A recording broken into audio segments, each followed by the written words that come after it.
Boa tarde, Viviane. Pessoal, estamos aqui com Viviane Coutinho, aprovada no Ministério Público do Piauí, Magistratura de Alagoas e agora recentemente na Defensoria Pública do Estado do Piauí, né? Está faltando apenas a prova de títulos que tem caráter eminentemente classificatório. Então, posso dizer que também está aprovada aí também nessa carreira. Como vocês percebem, ela foi aprovada aí nas três grandes carreiras mais próximas, eu diria, né? Magistratura, Ministério Público e Defensoria. Tudo bom, Viviane? Oi, Caio, tudo ótimo, e você? Tranquilo. Estamos na luta aqui. Viviane, a gente vai conversar sobre a tua preparação, enfocando dois grandes pontos, né? Como os aprovados pensam e como os aprovados agem.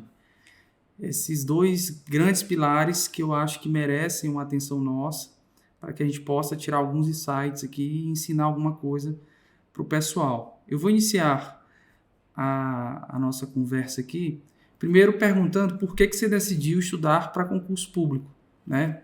Se você já tem um histórico familiar, se foi inspirada por isso, sempre quis estudar para concurso público, e também me conta por que você prestou concurso para essas três carreiras, né? Caio, a minha mãe é juíza, então eu sempre acompanhei a rotina dela, sempre vivi isso na prática. Tem uma tia também que é advogada, mas eu sempre me vi mais no caminho da minha mãe, da rotina, da estabilidade, de ter uma certeza no cargo, diferente do que a advocacia proporciona. Eu não me via muito naquela atividade. Eu já entrei no curso de Direito sabendo que eu queria ser concursada e sabendo que eu queria ser juíza. Desde que eu entrei no curso de Direito, eu tinha essa meta. A aprovação nas outras carreiras acabou vindo do estudo para a magistratura. Eu sempre foquei na magistratura, mas eu me permiti fazer provas de outras carreiras. Em especial, se essas provas fossem em casa, como aconteceu no Ministério Público do Piauí e na Defensoria Pública do Piauí. Você enxerga alguma dificuldade superior em uma das três carreiras? Você enfrentou mais dificuldade em uma do que em outra, ou é questão de aptidão mesmo? Caio, na verdade, eu acho que o estudo é bem similar para as três carreiras. Na Defensoria Pública, eu tive que aprofundar um pouquinho na parte de direitos humanos e um viés institucional, mas eu achei o estudo bem similar e acabo achando que, não que seja mais difícil, mas que a magistratura, o edital é mais extenso. É o que engloba todas as carreiras, ao meu ver, é o estudo mais abrangente. Aí, como eu já estudava focada tanto para a magistratura federal como para a estadual, eu já tinha um leque, vamos dizer assim, bem amplo de estudo. E a parte prática dessas três carreiras, tu enxerga, por exemplo, sentença é mais difícil de fazer, cai mais tipos de sentença, enfim, o que você acha? Nas provas práticas, eu acho que a sentença da segunda fase é mais difícil, porque, querendo ou não, na defensoria e no MP tem Você um tem um viés mais viés, né? institucional. Você sabe mais ou menos o que vai cair, Uhum. você sabe que aquela atuação é voltada para a prática. Na magistratura, não. O juiz é responsável por tudo. Pode Então, pode vir absolver ou qualquer pode coisa. condenar, né? Exato, e ainda tem esse limiar, que você não tem uma certeza do que fazer. Na defensoria, você sabe, normalmente eu vou pedir a absolvição daquele acusado. Ministério Público, normalmente eu vou acusar. Da magistratura, não. Você tem as duas possibilidades e Uhum. as duas são igualmente factíveis. Uhum. Entendi. Isso era mais uma curiosidade minha, pessoal, né? Eu só estudei para procuradorias. Viviane, me conta sobre a tua trajetória para concurso público. Quando foi que você iniciou sua preparação? Quanto tempo demorou até a primeira aprovação? Me conta aí, para a gente ter um termo cronológico para falar. Eu iniciei minha preparação um pouquinho depois que eu me formei, no primeiro semestre de 2017. Fiz várias provas desde então. Já comecei praticamente fazendo prova, tinha um TJ São Paulo e eu já fui fazer mesmo estando crua nos concursos. E a minha primeira aprovação em primeira fase foi no Ministério Público do Piauí, em 2019. Nesse concurso eu consegui a aprovação em todas as fases. Foi a primeira fase, primeira, segunda, primeira prova oral, consegui tudo, vamos dizer assim, destravei tudo de uma vez só. Uhum. Aqui no Piauí Depois, você passou também na Defensoria Pública, né? Então você jogou em casa duas vezes. Tem algum aspecto especial nisso, em fazer provas em casa? Você acha que o psicológico muda, a preparação muda? Caio, muita gente me dizia que fazer prova em casa era mais complicado, era uma pressão maior, mas para mim teve um efeito contrário. Eu usei isso como uma motivação. Eu sou muito apegada à minha família, nunca saí de casa. Então, isso para mim deu um gás nos estudos para que eu me sentisse motivada. Em momento algum, senti cobrança nesse ponto, mas usei isso como uma motivação para eu querer mais, para eu me dedicar mais e me esforçar para conseguir aquela aprovação. Tu estudou mais em termos de carga horária, aumentou aqui para o Piauí, para essas duas provas do Piauí? Não, eu tenho um parâmetro, mais ou menos. Eu estudo regularmente e quando está em véspera de prova, eu sempre intensifico a minha carga horária. E independente, eu vou tentando progredir em segundas fases, em prova oral, mas comparativamente com a magistratura de Alagoas, em termos de carga horária, não. Entendi. Então vamos lá. Então, em termos de carga horária, jogar em casa, você não aumentou as suas horas por dia. Mas me conta uma coisa. Quando você iniciou a sua preparação, lá em maio de 2017, que você falou, você imaginava que demoraria quanto tempo para ser aprovada? Tinha um sonho assim, vou ser aprovada no próximo ano, vou ser aprovada daqui a 6 meses? Então, eu tinha botado na cabeça, assim que eu me formei, criei uma meta na minha cabeça, ninguém me disse isso, mas eu pensei, quero ser juiz aos 25. E Uhum. criei essa meta. Bem ousada, né? Ousada. Eu criei a meta, mas infelizmente não deu. Também teve pandemia, mas eu achava que os 3 anos que eram exigidos pelo edital da magistratura seriam uma vida, seriam muito longos, e que eu não aguentaria esperar tudo isso e que eu passaria antes. Eu tinha confiança e queria que isso acontecesse. Mas acabou que depois eu percebi que era necessário para uma maturidade de concurso, maturidade de carreira, maturidade de precisar morar no outro estado. Sim. Hoje eu julgo que são extremamente necessários os 3 anos mesmo. Entendi. Viviane, já falei das tuas aprovações, né? Você tem 3 aprovações, Magistratura de Alagoas, Ministério Público do Piauí e Defensoria Pública do Piauí. E agora eu queria falar das tuas reprovações. Nesse interregno de 17 até 22, que são 5 anos, você tem algumas reprovações aí na cartilha? Tenho várias. A minha mãe brinca que eu estou faltando poucos estados do Brasil para conhecer, de tanto que eu já rodei fazendo prova. Eu sempre fiz prova. Eu sempre quis conhecer como era fazer uma prova de concurso e saber como eu lidaria nessa situação, porque, querendo ou não, é uma situação de mais tensão. E nas mais diversas carreiras. De magistratura, eu acho que eu fiz praticamente todos os editais que abriram desde então. E Ministério Público eu fiz alguns. Fiz Piauí e São Paulo. Reprovações várias. As de primeira fase, eu sempre usei como uma forma, estratégia de ver o que estava faltando, ver no que eu poderia melhorar. Para a segunda fase, também tive reprovações. Algumas me baquearam mais, outras menos. Mas são coisas que depois a gente entende o porquê daquelas reprovações. Talvez se eu tivesse sido aprovada, uma que me abalou um pouco foi do TJ Pará, por exemplo, que eu fiz a prova e eu tinha convicção que eu ia passar na discursiva. E eu reprovei na discursiva, não cheguei nem a ter minha prova de sentença corrigida. Essa eu fiquei muito chateada na época, mas hoje eu entendo que talvez se eu tivesse passado, se eu tivesse assumido, eu não teria continuado no mesmo pique para estudar e passado em outros estados que são da minha preferência. E em outras carreiras, talvez, que também possam ser da minha preferência. Entendi. Vamos lá, em termos quantitativos, você sabe quantas primeiras fases você fez até a primeira aprovação? Nossa, Caio, eu acho que umas 15, talvez. Um bocado, né? Eu fiz muita prova. Muita prova. De todas as carreiras possíveis. Eu fiz procuradorias. Assim que eu me formei, eu saí fazendo tudo quanto era prova. Entendi. Que aparecesse, eu fazia. Eu comecei a estudar em mais ou menos maio. Em junho tinha um edital. Já tinha as inscrições do TJ de São Paulo. Então, essa foi a minha primeira prova. O que você acha que fez você romper a tua primeira aprovação em primeira fase? Assim, poxa, eu fiz isso e deu certo. Teve algum fator assim determinante? Tipo, eu não estava lendo lei seca, ou eu não estava vendo alguma coisa, me diz aí, não estava vendo aula, o que faltou até você romper a primeira fase? o estudo da lei seca e das questões. Para mim foi o diferencial. Eu saí da faculdade sabendo que eu queria concurso, mas eu estava com aquela cabeça de, eu preciso ler doutrina, se eu for ler lei seca ou fazer questões, eu vou perder tempo. Essa era a minha mentalidade antes, o que hoje eu mudaria se pudesse voltar no tempo, né? Mas não dá. Uhum. É o conselho que fica. Então, eu passei a fazer questões e perceber que as bancas tinham um padrão. Determinados artigos sempre eram cobrados, determinada pegadinha sempre caía daquele mesmo jeito.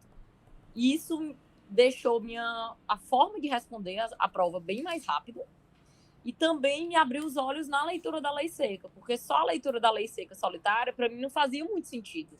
Uhum. Eu não sabia o que era importante dali, para mim era uma leitura vazia.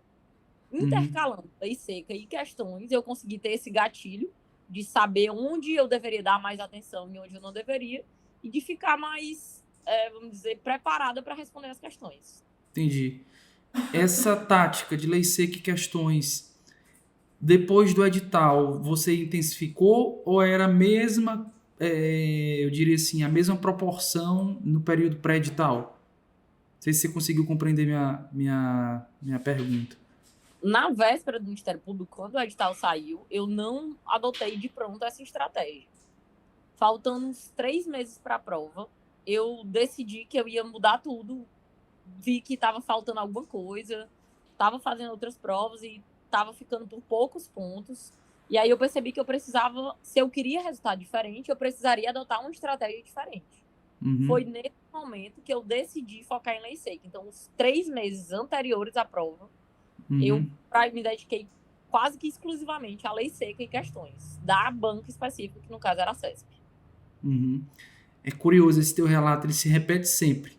Assim, a gente está nessa série e é unanimidade. Para romper ali, quando você está estagnado, para romper o gatilho, realmente, lei seca e questões é o que mais se repete no relato dos aprovados. Mas tem diga só um mais. ponto que acrescentar, que na verdade ler tanto a doutrina, a jurisprudência, essa preparação anterior, eu acho que me ajudou para destravar já tudo de uma vez. Porque muitas vezes você lê só lei seca, fica aquela leitura perdida e não sabe aplicar na prática. Exatamente. Ou responder uma pergunta de prova oral. Então, como eu já tinha uma base consolidada, eu consegui destravar. Perfeito. Exatamente assim que eu penso, viu, Viviane? Aqui, na verdade, eu sempre falo isso. A gente divide o estudo da lei seca em 2 momentos, o pré-edital e o pós-edital.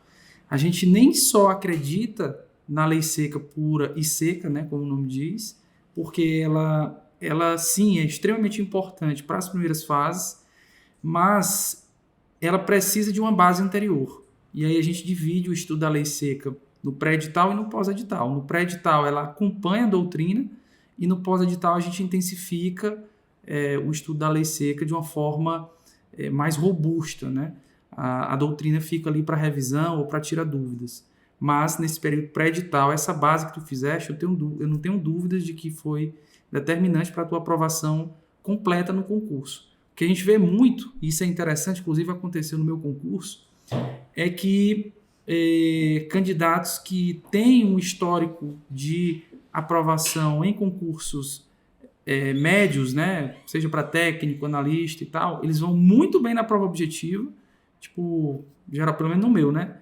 Os primeiros colocados tinham esse histórico e aí depois tendem a cair um pouco, porque são concurseiros, eu diria assim, concurseiros muito lei seca, né? Eles têm uma facilidade muito grande com lei seca, mas também falta, por outro lado, um pouco de base doutrinária ali. E aí, o meu caso foi o inverso. Eu fui mais ou menos ali na lei seca, mas também quando virou para a segunda e terceira fase, eu subi significativamente, né? Então, o que acontece também, porque pronto. a gente adquire um raciocínio jurídico. Então, às vezes, mesmo que eu não saiba a lei seca, eu consigo ter um raciocínio que consegue, de alguma forma, não me fazer dar um chute no escuro. Sim, sim. Agora me conta, Viviane, o que, assim, se tiver, né, esse fator determinante, o que destravou a tua segunda fase? Porque você falou que ficou reprovado em algumas segundas fases, como, por exemplo, TJ Pará. Teve algum fator, assim, determinante? Poxa, eu não estava, sei lá, treinando, enfim, teve algum fator que você enxerga hoje como determinante para romper a segunda fase? Caio, na primeira e segunda fase que eu fiz, foi do Ministério Público, eu passei de cara. E aí, logo Uhum, depois, eu reprovei no TJ Pará e no TJ Mato Grosso do Sul. Eu considerei que eu fiz cursinhos, me preparei, me dediquei, mas acho que algum fator sorte, algum uhum, ponto, assim, não vi um diferencial gritante. Talvez porque fossem as minhas primeiras provas de magistratura, talvez o emocional tenha pesado um pouco, uhum. mas não fiz nada de muito diferente, sabe? Eu intensifiquei as rodadas, eu Caíram contratei. questões de conteúdos que você não tinha estudado?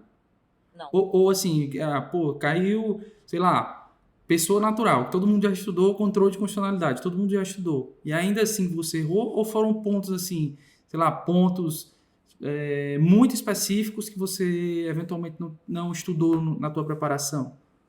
eu acho que todas as provas que eu fiz eram acessíveis, eram conteúdos que todo mundo já tinha estudado, não caiu nada muito extraordinário. Uhum, Salvo na do TJ Mato Grosso do Sul, que teve uma de humanística que foi um pouquinho mais pesada, que eles queriam alguns autores específicos. uhum, Mas nada extraordinário, assim, uhum. nada fora do comum. E também reprovei no MP São Paulo. Essa foi uma prova extraordinária, porque demanda, são muitas questões, São poucas você não linhas, tem, né? não, tem muitas linhas, São muitas muitas linhas, né? questões e pouco tempo.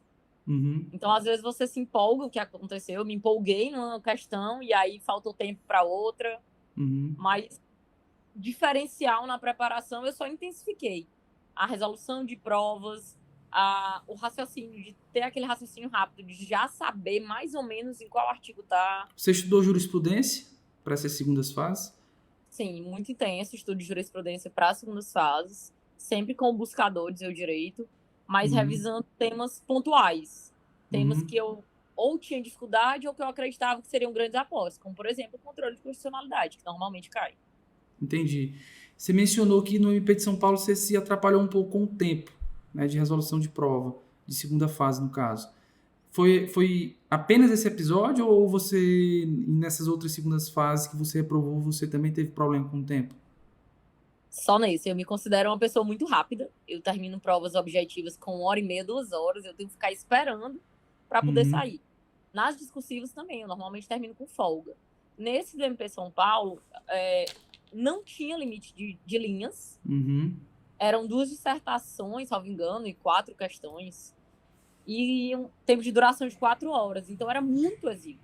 E muita coisa, umas questões abertas que você queria consignar todo o seu conteúdo jurídico, até porque o espelho de lá uhum. bem amplo, e eu acabei me atrapalhando nisso. Eu não treinei tanto tempo nessa preparação, e acho que isso talvez possa ter me desbancado um pouquinho.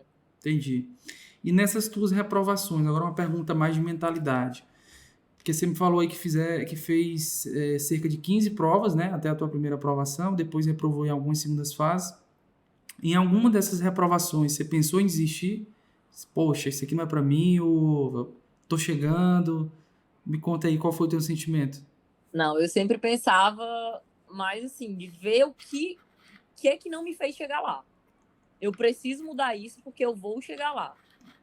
Eu Uhum, sempre tive muito certo que eu seria concursada, que eu serei concursada, e nunca existiu outra opção, outra possibilidade, um plano B na minha cabeça. O plano B era simplesmente de carreiras. Prefiro essa carreira A ou B, mas ser concursada sempre foi o teu foco o meu absoluto, né? foco. Isso. Uhum, Eu nunca pensei em desistir.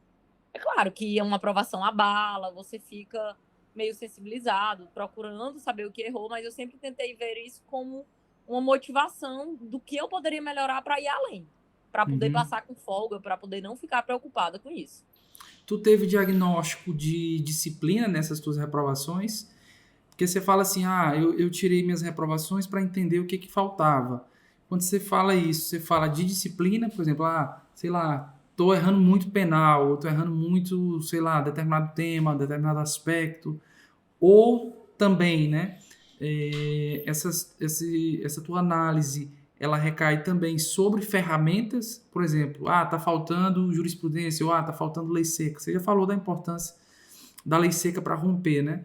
Mas me conta aí sobre esse teu diagnóstico, como é que tu fazia isso? Era por disciplina, por bloco de disciplina, por ferramenta? Como é que funcionava isso?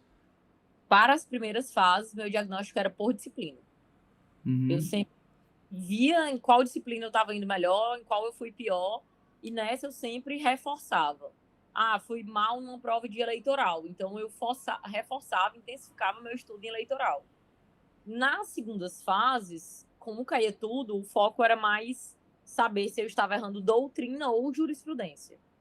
Porque a lei seca você tem em mãos, você sabe mais ou menos onde é que está. O que tem na lei, o que não tem. Então, para a segunda fase, esse foco foi mais de ferramenta do que de matéria. Entendi. Agora a gente vai fazer uma virada, Viviane, para conversar um pouco mais sobre as tuas ações, né? A tua rotina de estudos, como é que você estudava, o que você fazia, por exemplo, com a doutrina, enfim. Então eu vou te perguntar agora, por exemplo, a tua rotina de estudos. Quantas horas por dia você tirava para estudar? Você era um estudante profissional, você trabalhava, enfim. Durante esses 5 anos aí de jornada concurseira, como é que funcionava a tua distribuição diária de estudos? Eu comecei estudando 3, 4 horas. E aí depois eu fui intensificando, progredindo, mas conseguia manter uma média de 6 horas diárias. Esse estudo, no começo da minha preparação, eu não estudava final de semana. No final de semana eu fazia um cursinho de resolução de questões e era a única coisa. Ia para aula, mas não tinha um estudo mesmo sozinha. Nas vésperas de prova, eu sempre aumentava. Agora, por exemplo, uma preparação para a prova oral, eu aumento, tento estudar 8, respeitando meu corpo, respeitando meus limites, mas eu estudo o máximo que eu conseguir naquele dia. E sempre deixando essa folga. Tô numa primeira fase, tenho mais tempo, o edital tá mais longo, reduz um pouquinho, para poder, quando chegar nas fases seguintes, eu conseguir dar o gás, ter energia, disposição e foco para dar o gás e intensificar a preparação. Atividade física, sei que você faz, né? Mas conta aí como é que funciona. Você vai todo dia, você não vai todo dia? Esse também é um ponto que tem relação com a preparação para concursos. Eu vou todo dia. No começo eu ia 3 vezes, porque eu achava que talvez pudesse atrapalhar, mas sempre gostei de fazer atividade física. Hoje eu vejo que, além de não atrapalhar, a atividade física me ajuda. Eu malho 7 vezes na semana, de domingo a domingo. E isso me ajuda a tirar a ansiedade. Também ajuda, por passar o dia inteiro sentada, é uma atividade muito cansativa. Então, eu coloquei a atividade física no meio do meu dia, no horário de almoço. Então, eu consigo me desconectar dos estudos, tem um gasto de energia, uma mudança de foco, para à tarde eu voltar a estudar e já estar mais disposta. Eu percebi, fui mudando o horário várias vezes ao longo da minha preparação e percebi que essa era a melhor forma, porque eu conseguia ter um gás maior para voltar a estudar. E outra, que era um horário que você necessariamente não estudaria, né? Você almoçou ali, você não vai estudar logo imediatamente. Você, de qualquer modo, teria que parar um pouco ali para voltar. Eu fazia muito isso, não com atividade física. Assim, durante minha preparação específica para concurso, que durou, graças a Deus, pouco tempo, eu tirava as coisas que eu gostava de fazer para fazer no pós-almoço ou no pós-janta. Porque assim, você comeu, você está de barriga cheia, você não vai pegar o livro logo imediatamente. Então você vai descansar em 1 hora e meia. Então o que é que eu vou fazer nessa 1 hora e meia? Sei lá, assistir um esporte, assistir alguma coisa e descansar ali para voltar. Então, no seu caso, você colocou atividade física. Eu queria só pontuar o seguinte, que eu falo muito isso para os meus alunos e às vezes eu pareço ser chato com isso. É o seguinte, tem aluno meu e alunas também, que dizem assim, cara, eu trabalho, sou servidora pública e tal, trabalho o dia todo e quero passar para procurador, para ser juiz, enfim. Eu tenho 3 horas por dia para estudar. Mas eu gosto de ir para academia, eu gosto de fazer crossfit, eu gosto disso, gosto daquilo. Aí é onde eu intervenho. Eu disse, não, você não é a Viviane que tem o dia inteiro para estudar. No caso da Viviane, a atividade física não só é possível, como necessária. Por quê? Porque ela tem muitas horas por dia. E ela precisa, durante esse estudo dela diário, precisa desopilar, né? Como fala aqui no Piauí. Diferente é o caso de que tem 2, 3 horas por dia. A pessoa já tem, sim, tá no limite. Você sabe que para juiz, procurador, não é fácil. Então, você tem que ter uma rotina de estudos maior. Então, nesses casos, não é que eu vou dizer assim, que eu vou condenar a atividade física, mas você tem que dosar. Não dá para fazer de domingo a domingo, não dá para ser, sei lá, uma atividade física de 2 horas por dia. Eu até falo, ó, sei lá, procura uma coisa aí que tu faça em casa ou no teu condomínio, faz uma esteira ali de meia hora, enfim. Mas é saber dosar, né? E saber entender que existem casos e casos. Casos de quem é estudante profissional e casos de quem tem poucas horas por dia para praticar esporte ou para, enfim, ter essa atividade física. Não sei o que você acha sobre isso, Viviane. Eu acho que também depende muito do que a pessoa faz com as horas que ela tem disponível. Porque às vezes Uhum, a pessoa tem 3 horas, mas ela não otimiza o estudo dela. É um estudo desconcentrado, e aí eu acho que não vale a pena. Mas uhum, eu otimizei muito. Eu não sou fã de assistir videoaula. uhum, Nunca foi uma forma que eu gostei de estudar. Mas na pandemia, por exemplo, eu senti que eu não estava mais rendendo como eu gostaria. Então eu uni o útil ao agradável. Eu botava um videoaula e ia fazer uma bicicleta. uhum, Otimizei meu tempo nesse sentido. Tinha uma bicicleta em casa e assistia os informativos do buscador. Passei a otimizar meu tempo das várias formas que eu tinha. fazendo um ócio Mas produtivo, né? é mais ou menos isso.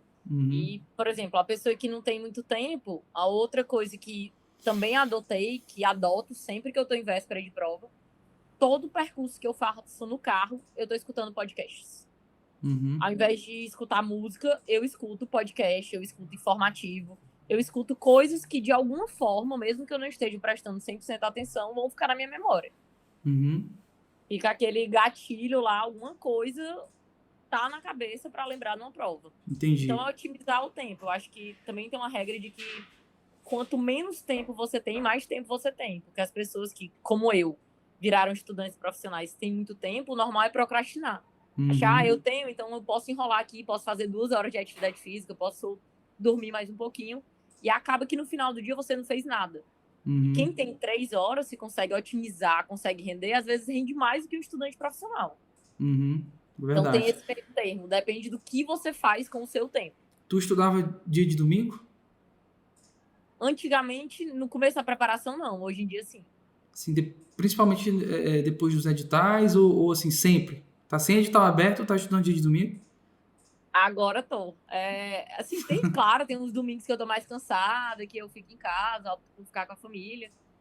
Mas acabou que virou tanto parte da minha rotina Uhum. que hoje em dia eu já acho estranho ficar em casa. Eu ia te falar, assim que eu fui aprovado, que eu tive que parar assim de estudar, né? Tive, entre aspas, a gente sente um vazio. Rapaz, agora eu vou fazer o que da minha vida aqui? Eu Então, senti. eu acho que tu tá nessa fase aí É, do apego. pra ter noção, agora com a pandemia, depois que voltaram as provas, eu tava numa felicidade tão grande de fazer uma prova que parecia que tava tudo sem sentido. E aí chegou a prova, eu disse, pronto, agora tudo voltar a fazer sentido, vou voltar pra minha rotina, vou voltar a encontrar os colegas, vou voltar a me desafiar, ter mais motivação de novo pra dar o Uhum, gás nos concursos. Acaba que você faz tanto que aquilo vira a tua rotina e nem não é uma atividade, pra mim, pelo menos, nunca foi uma atividade massacrante. Eu uhum, sempre soube que era necessário e tentei levar com a maior leveza possível. entendi. Última pergunta em relação à tua rotina. Tu cronometrava essas horas ou como era que eram as tuas metas? Tu metrificava o teu estudo por horas, por página, por tema? Como é que você fazia? Eu comecei metrificando por página. Só que eu percebi que algumas matérias eu conseguia ler 30, 40 páginas em uma hora e outras eu demorava uma hora para ler 10 páginas. Era uma coisa assim surreal e isso começou a me desmotivar e me pressionar. Então eu passei a cronometrar por tempo ou por turno. Eu não gosto de ter um horário delimitado. Eu tenho 1 hora e meia para estudar ambiental. Eu Uhum. não gosto de ter isso porque às vezes eu estou no ápice do meu estudo e Tem que aí eu vou me parar. sentir obrigada a parar. Então eu estipulo metas assim. Hoje eu vou estudar de manhã ambiental. Se eu conseguir terminar aquele assunto, se eu conseguir fluir bem, eu leio outra coisa, eu faço questões, eu vejo outra matéria que está pendente. mas eu deixava sempre um turno. Eu sempre gostei de deixar por turno para não ter que interromper o meu raciocínio e não ficar tão pilhado de olhar quanto tempo eu já estudei. Será que dá para eu estudar mais? Não, tá, falta meia hora ainda, tá sacrificando. Entendi. Isso durante o teu dia. Então tu tinha essa noção por turno. Durante a semana, tu separava assuntos, ou ia assim, hoje eu vou estudar isso, amanhã aquilo, ia cada dia um dia diferente. Caio, eu nunca fui uma concurseira muito organizada, mas assim que eu comecei com minha preparação, eu comecei com o Dr. Clécio. E ele me deu ele tinha um material de estudo deles, e, enfim, vários cursinhos hoje é até mais fácil. E me diz, você vai estudar esse material, você tem um prazo de 1 mês. Então eu estudava, eram várias matérias, e eu ia passando por todo aquele material segundo a ordem que ele me disse, confiando plenamente no que ele me orientou. O que eu fazia por fora era resolução de questões, depois eu fiz cursos de resolução de questões, mas eu seguia essa ordem dele. Depois que eu esgotei todo esse material, eu passei a organizar por dificuldade. Da minha cabeça mesmo, nada de cronograma pré-fixado, nada assim. Eu acho que eu tô com dificuldade, fiz umas questões e tô com dificuldade em tributário, substituição tributária. Pronto, estudava especificamente substituição tributária. Mas sempre era organizado de acordo com a minha necessidade, depois que eu fiz essa base. Entendi. Como eu não sabia organizar, eu confiei em quem já sabia para organizar para mim. Entendi. E para mim. Show de bola. Última sessão aqui de perguntas, e aí eu já faço um link com a tua resposta, né? Com algumas das tuas respostas. Primeiro você me falou que não usava videoaula, né? O que você usava para fazer a tua base? Era livro, era PDF, ou esse material do Clécio, para o pessoal que não conhece, é apostilas, né? É o que seria PDF hoje. Só que impresso, eu acho que impresso, né? Era impresso. Na faculdade, como eu sabia que eu queria concurso, eu fiz uma base boa, estudei doutrinas aprofundadas de administrativo e de constitucional, que eu sabia que era a base para todo e qualquer concurso. Depois que eu me formei, eu usava os PDFs e doutrina em alguma coisa muito pontual. Porque nem sempre a doutrina era voltada para concurso. Às vezes você perde muito tempo lendo uma coisa que não cai. E eu não queria perder esse tempo. Eu queria saber o que caía, eu queria diminuir o que eu pudesse da minha preparação. Mas algumas coisas pontuais que no PDF não estava claro, ou que foi cobrado de forma mais aprofundada, ou que eu realmente não entendi, eu pegava doutrina. Mas sempre foi muito pontual. Doutrina capa a capa, nunca mais. Então, era PDF. Me conta só se esse PDF, para reforçar, né? Era impresso ou era arquivo digital? Eu mandei imprimir. Para mim funcionava melhor essa estratégia de imprimir, de riscar, de escrever. Além de, assim, eu acho que prendia mais, até hoje, prende mais minha atenção do que ficar lendo na tela do computador. O computador é prático, você leva para todo lugar, você consegue fazer sua edição, mas eu fixo muito melhor se eu escrever, se eu riscar, se eu assinalar. E a minha memória, ela é meio fotográfica. Então, eu sei onde está aquilo no meu material, eu sei qual cor eu usei.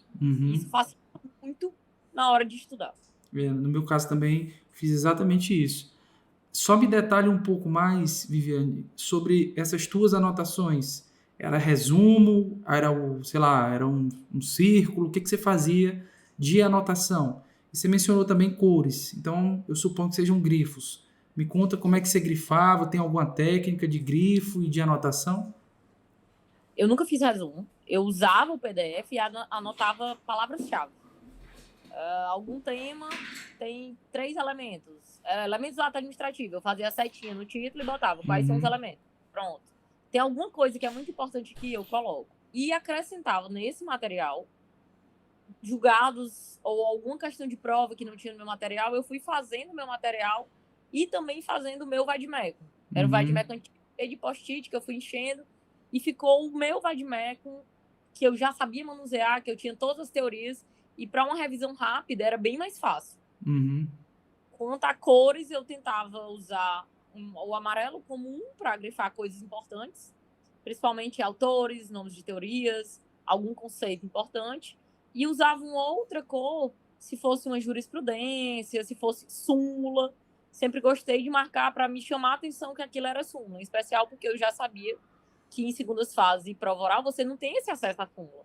e você Uhum. precisa funcionar que o entendimento é simulado. Então, as súmulas eu sempre conferi um destaque assim de outra cor. Entendi. É, esse teu Vademecum, tu conseguiu usar ele quanto tempo? Ele, qual é a edição dele? É 2000 e quanto?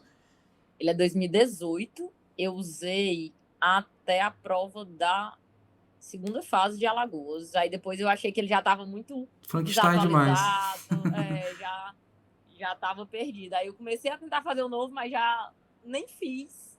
Uhum. Uso sim, às vezes consulto um post-it, alguma coisa que eu anotei, por exemplo, penal, anotei todas as teorias lá, tudo que o Entendi. Código Penal adota. Então fica uma forma bem mais rápida de revisão do que ficar procurando no livro o que que foi. Uhum.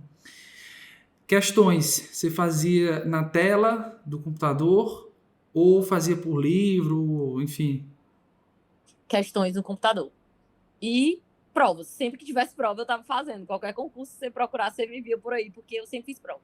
Uhum. Então, meu momento de treinar escrita era em provas, situação real, ou no site, né? Na tela do computador mesmo, provas anteriores, e usando sempre como. Eu sempre gostei de usar como uma fonte de revisão também. Uma Uhum. questão sobre comodato. Eu aproveitava para revisar todos os artigos de comodato, não só os que foram cobrados na questão. Porque isso direcionava também o meu estudo, já que tem tantos artigos, tantos códigos, tantas leis, eu gostava de usar como fonte de revisão para saber os temas que estão sendo cobrados. Uhum. Show de bola. Eu costumo dizer sempre que se eu fosse escolher uma ferramenta só para concurso público, eu escolheria as questões. Porque elas têm, eu sempre falo isso, né? Elas têm pelo menos três funções. Ela tem função de fixação, tem função de revisão e tem função de diagnóstico. Então, para que você fixe melhor, você faz questões. Para que você revise o tema, você faz questões. Para você ter um diagnóstico da tua preparação, faz questões. Então, eu acho também fundamental as questões enquanto ferramenta de preparação. Viviane, encerramos aqui nosso papo. Eu queria só que tu deixasse uma dica, uma única dica, se tu fosse dar para um concurseiro, cara que está começando a estudar hoje, o que que você daria de dica, né? Pode ser tanto no aspecto emocional, no aspecto do pensamento, como também no aspecto da preparação em si. O que que você daria aí de dica para o pessoal? No aspecto emocional, é acreditar em você e saber o que você quer. Porque se você sabe o que você quer, ninguém vai te desviar e nada vai te abalar a ponto de você desistir. No Uhum, aspecto da preparação, é não deixar as questões de lado. uhum, Realmente faz uma diferença, principalmente com a leitura da lei seca, utilizando a questão como fonte de revisão da lei seca, que isso uhum. antecipa bastante enxuga a sua preparação para as primeiras fases em especial. Show de bola. Obrigado, viu, Viviane? Muito bom estar falando contigo. Te acompanhei Nada, lá Caio. no comecinho e assim, quando a gente vê que o aluno rompe com sucesso, assim, a gente fica muito feliz. E você que é minha conterrânea, a gente fica mais feliz ainda. Então, sucesso na caminhada, Deus abençoe aí. Eu sei que onde você estiver, a carreira vai ser engrandecida com sua presença lá, tá?